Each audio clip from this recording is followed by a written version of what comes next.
Hi students, how are you? We are trying to currently work on a gathering so we can have a rally to help planet Earth with light pollution. Have you ever thought about becoming a light pollution scientist? Well, if you have, we ask that you come to our gathering this evening at 4 p.m. to learn about how you can take control of the night sky. Light pollution is a major problem. So what is light pollution? As defined by the International Dark Sky Association, light pollution refers to any inappropriate or excessive use of artificial light which affects humans, wildlife, and the climate. So light pollution can be in the form of glare, sky glow, light trespass, or even clutter, which you could see here as we have defined. As being, we'll work our way backwards, clutter being bright, confusion and excessive grouping of light sources, glare, which is just light glaring upon things, light trespass, which is light falling where it's not intended to be, and then sky glow, which is a type of light pollution that results from scattering of artificial light by particles and gases in the sky. And basically, the phenomena of light pollution basically is a worldwide issue. Where about 80% of the world population currently lives in light polluted areas. If we look here at our picture, we notice the light post, and we see useful light, which basically is right under it. And then we notice as we get further away from it, we start to get pollution of light. So we have light that is directed upward, and then that light is picked up and redirected back due to like heavy clouds. The light is also upwardly reflected. Light that is coming from the street or glaring from the light, it would be considered the glare zone. And then we have directed glare, where you see the man standing down here. And then light trespass, which is over here, which is light that we really don't need. So the effects of light pollution really are devastating ecologically, with the impact mostly on animal dwellings in the natural environment. Artificial light has been found to harm survivorship of newborn sea turtle hatchlings, on the beach, and disorient them from returning to the sea. Another discovery that hatchlings can be misoriented by the artificial light, even in a water environment, believe it or not. Insects are also one of the most light sensitive animals, as evidence shown that affects a wide range of behavior of insects, including development, movement, foraging, and reproductive success.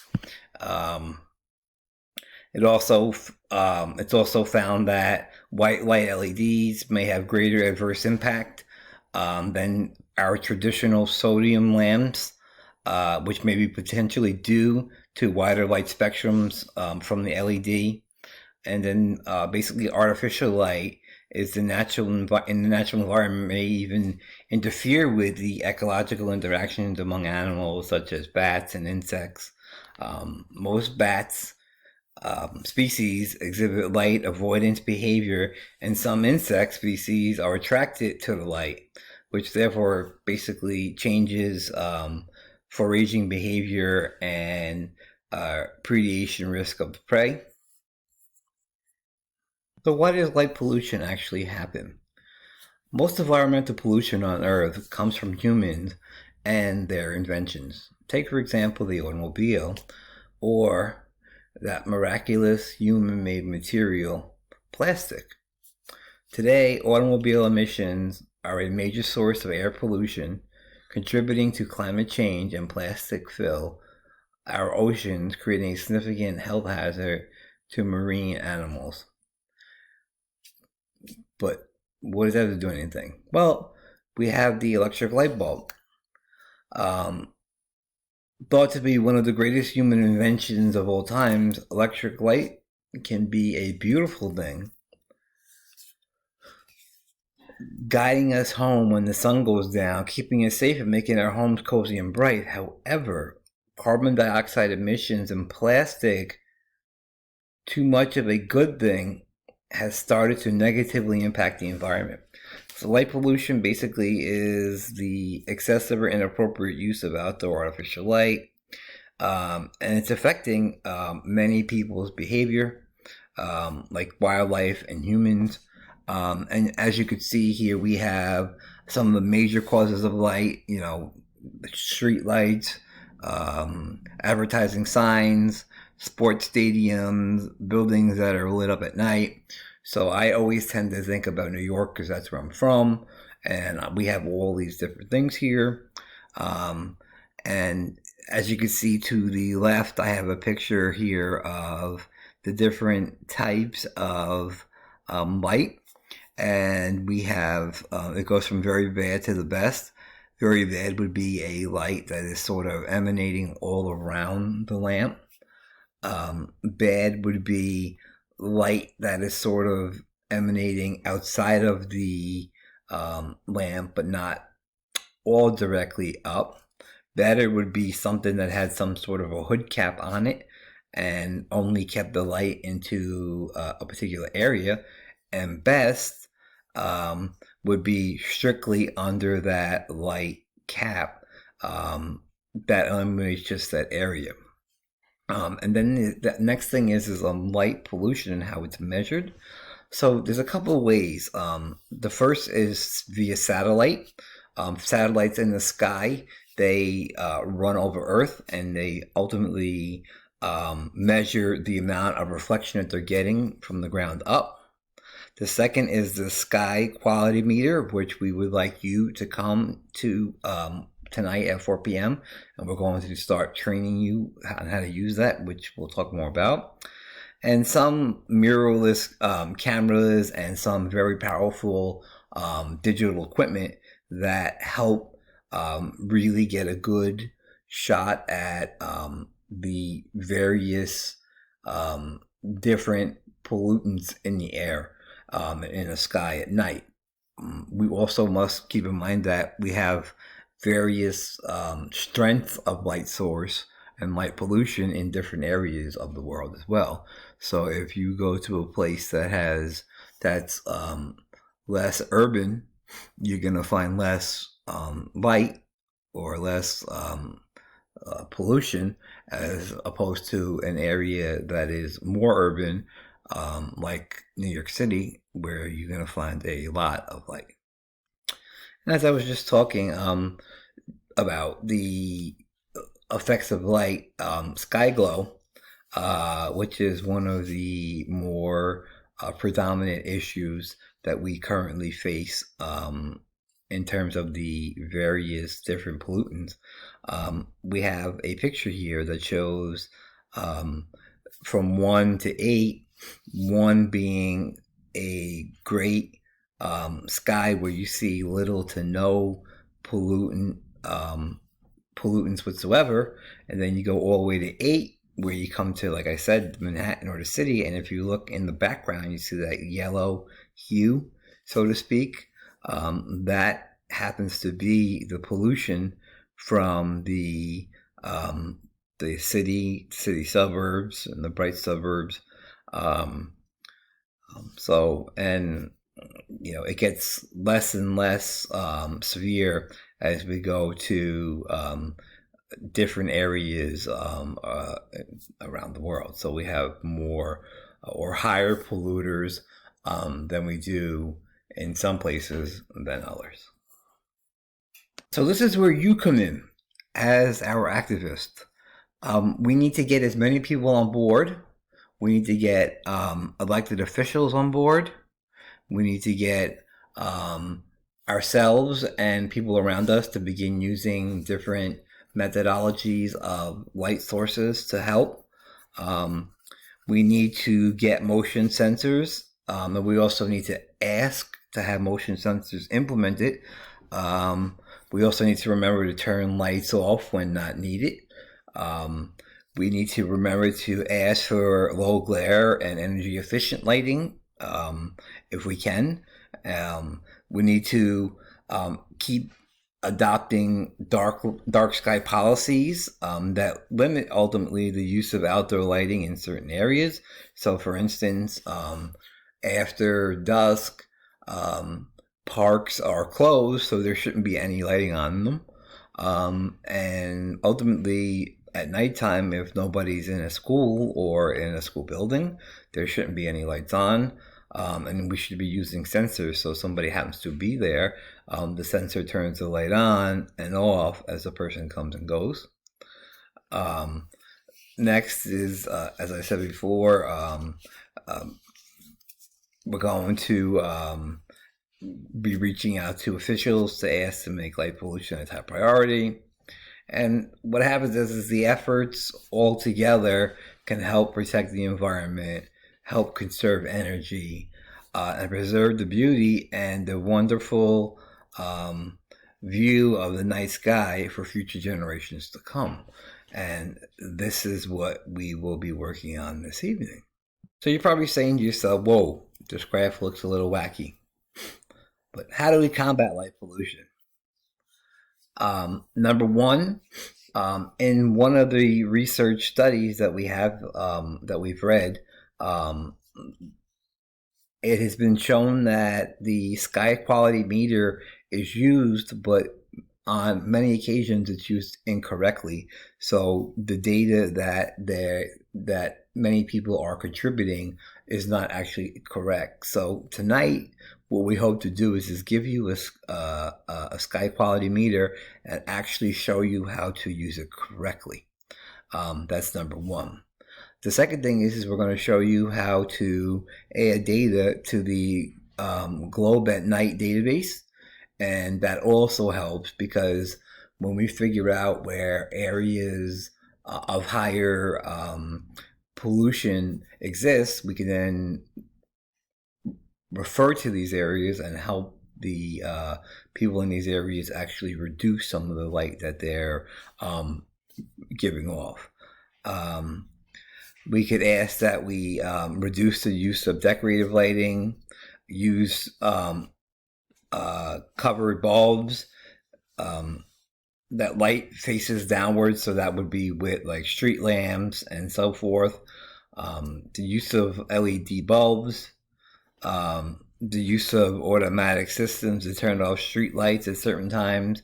So again, we can use street lights with very low emissions now, and we also have different tools to turn lights on and off, but I do believe that in certain areas there should always be lights on, like on parkways and highways and so forth, because you need some quality of light to see when you're driving and so forth.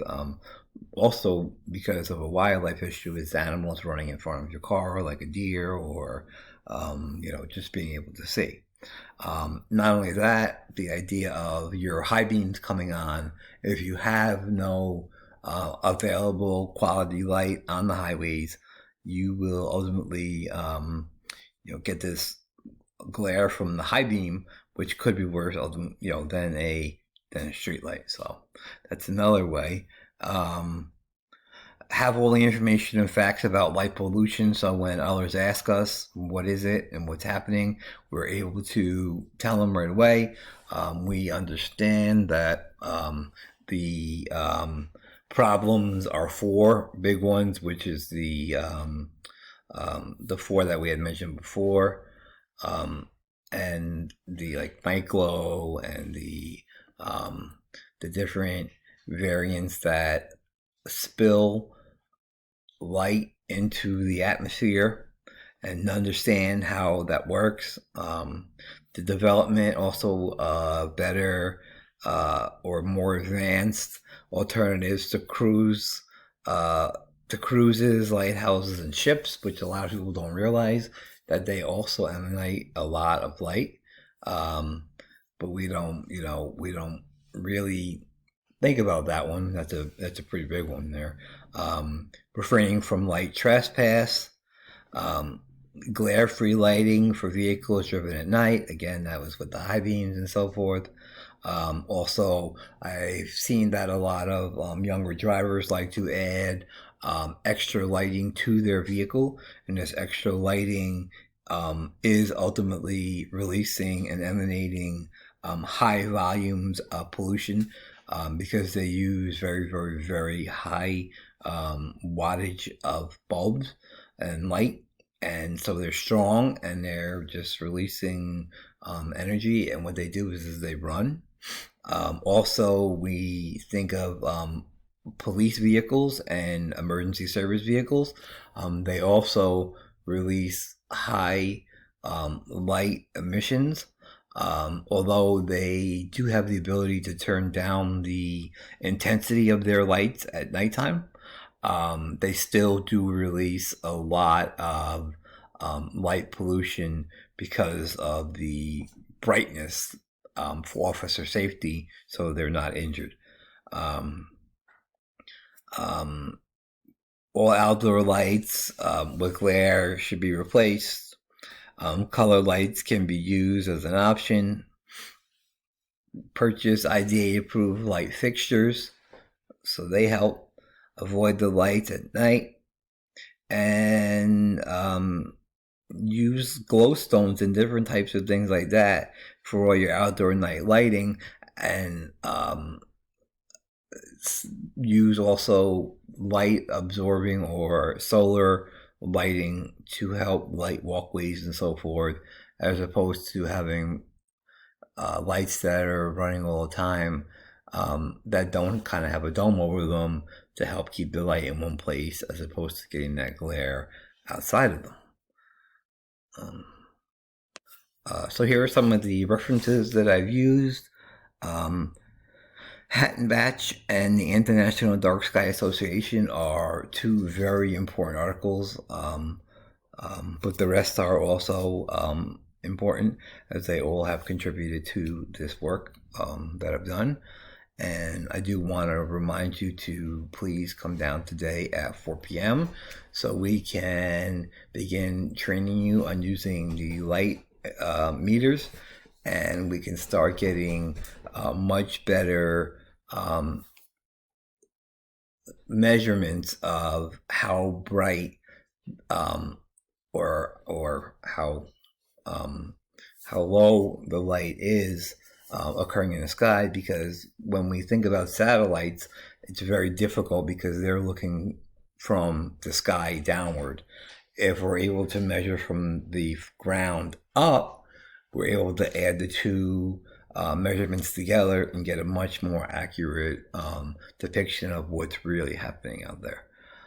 So I hope that this presentation did and will get you to stand up and come out and really help lower light pollution, and really just to come down tonight, hear about what we have to say, participate, and really get to learn about what's going to be happening, because a lot more of this will be discussed, and we'll be ready to see you there tonight at 4 o'clock.